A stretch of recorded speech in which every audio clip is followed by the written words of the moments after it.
आज मैं आप लोगों से निवेदन करने आया हूं कि जो माहौल देश में बना है, प्रदेश में बना है, कल मैं झुंझुनू में था, सीकर में था, हर जगह लोग बदलाव चाह रहे हैं।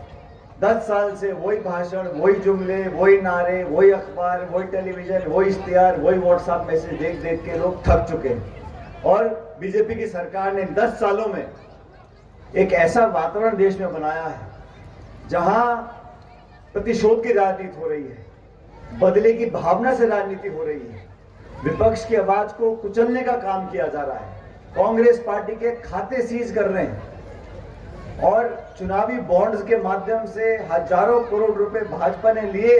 सुप्रीम कोर्ट ने कहा कि इलेक्टोरल बॉन्ड गैर कानूनी है, उनकी जांच तो हो नहीं रही और कांग्रेस पार्टी के खाते बंद कर दो, विपक्ष के लोगों को जेल में डाल दो, निर्वाचित मुख्यमंत्रियों को आप जेल में बंद कर दो, पार्टियों के खाते सीज कर दो, कोई आपके विरोध में बात बोले तो इनकम टैक्स को भेज दो, सीबीआई को भेज दो, ईडी को भेज दो।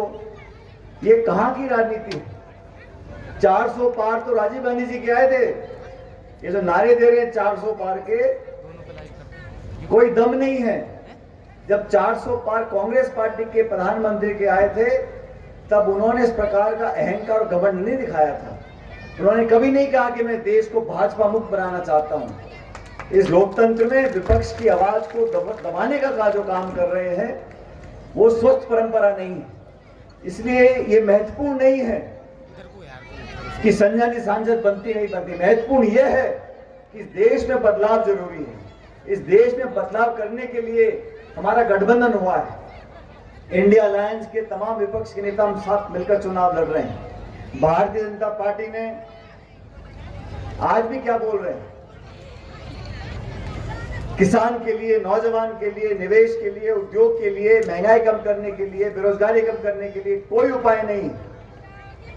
उनको सिर्फ धर्म, मजहब, मंदिर, मस्जिद, हिंदू, मुसलमान, इसके आगे कोई भाषण देने का मतलब ही नहीं। मेरा तो आप सब लोगों से निवेदन है, छत्तीसगढ़ कौम के लोग और भरतपुर के लोग बहुत समझदार लोग हैं, यहाँ के नेता भी बहुत समझदार हैं। मैं सबके भाषण सुन रहा था, अवाना साहब के, जायदा जी के, वाजिब जी के, ये सब लोग समझदार लोग हैं, आपके साथ दुख सुख पे रहने वाले लोग हैं। इसलिए मेरा आप सबसे निवेदन है, हमारी उम्मीदवार बेचारी गर्मी में लाभ नहीं कर रही यार, मैं देख रहा था उस दिन फसल और काट रही है। और बाप मुझे क्या चाहते हो तुम मुझसे यार? आपके बीच में रह रही है, आपकी अपनी बनकर रहेगी। और जो दूसरे उम्मीदवार है, मैं तो किसी के खिलाफ कभी बोलता नहीं हूं, लेकिन आप अच्छी तरह जानते हो वो भी उम्मीदवार है, ये भी उम्मीदवार है और ये मुकाबला दोनों पार्टी के बीच में होता है, बीजेपी और कांग्रेस।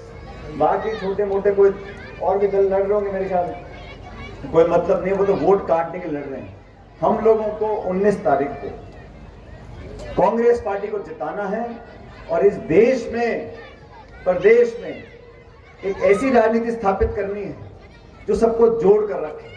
आज दरार डालने का काम करते हैं, भाई को भाई से लड़ाने का काम करते हैं।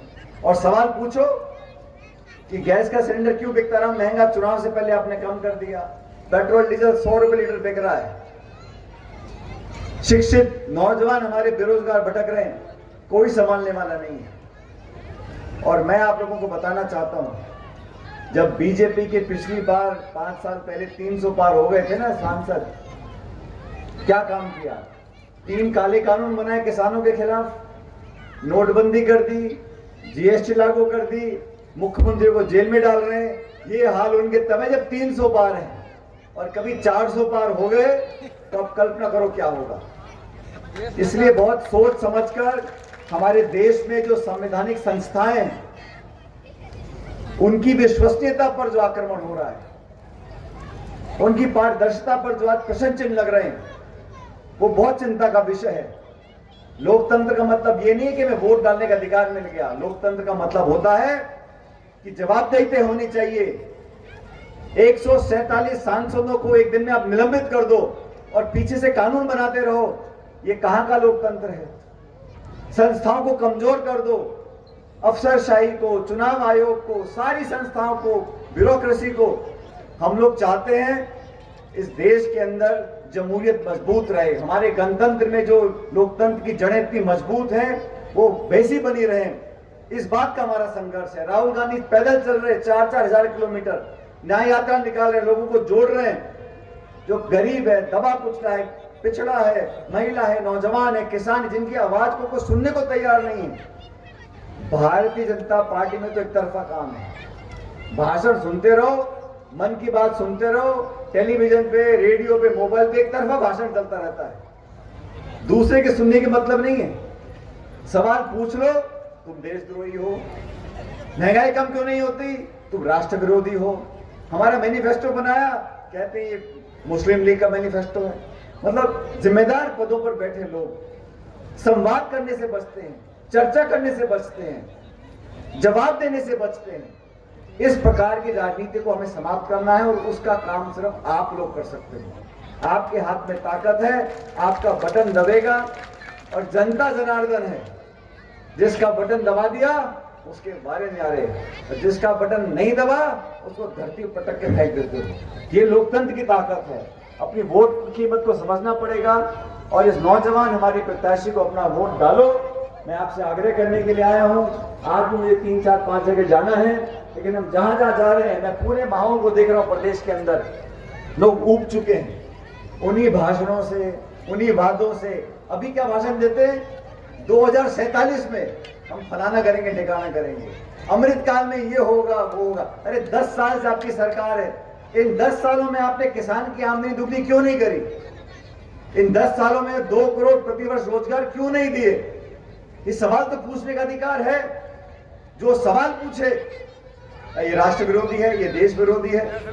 इस प्रकार के वातावरण से निजात पाने के लिए कृपया करके 19 तारीख को हाथ का निशान है, तो बटन दबाकर हमारी बहन को जिताकर भेजो।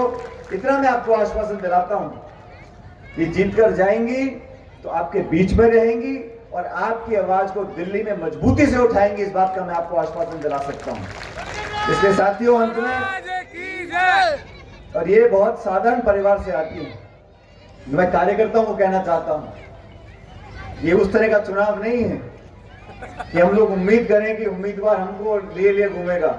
ये चुनाव हमको अपना बन के लड़ना पड़ेगा। एक साधारण परिवार की महिला को अगर आगे लाना है, और ये वो जिला है भरतपुर, ये हवा पलटना जानता है। जिस पे लोग दाम नहीं लगाते उस व्यक्ति को जिताकर जयपुर दिल्ली भेजने वाला जिला है ये। आप सब समझदार व्यक्ति हो, मतदाता हो, इसलिए मैं आपसे पुनः आग्रह करूंगा, सारी बातें भूलकर आने वाले 5 साल तक इस देश की दिशा दशा तय करने का आपको मौका मिलेगा। 19 तारीख को हाथ का बटन दबाकर संजय जी को दिल्ली भेजो, इनको सांसद बनाओ, और ऊपर वाले से प्रार्थना करता हूं कि आप लोग हमेशा खुश रहो, सुखी रहो, फलो फूल आगे बढ़ो।